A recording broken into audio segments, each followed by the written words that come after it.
Welcome to Luca and Miguel. Enjoy the video. You're canceling Nitro now, don't pause. First, confirm whether Apple Build You or Discord did this changes where you cancel. Make sure you're signed into the correct Apple ID or Discord account on the phone. Once ready, open iPhone settings and tap your name at the top. This takes you to Apple ID controls. If you bought Nitro through the App Store, you'll go to subscriptions next. If Discord Build You, switch to the Discord app and sign in before continuing. Now take the action appropriate to your billing.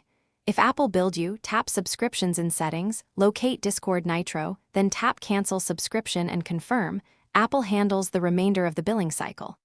If Discord Build You, open the Discord app, tap your profile, choose Nitro, then Manage and Cancel, follow the prompts to confirm. Make sure to read the confirmation screen so you know the service end date.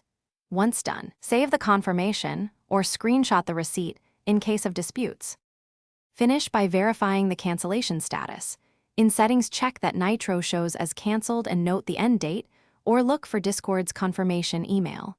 If the subscription still appears active or a charge reappears, gather receipts and screenshots, then contact Apple support for App Store purchases or Discord support for direct charges.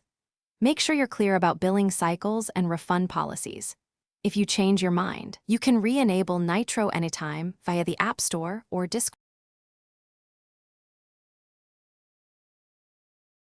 Thanks for watching and please subscribe.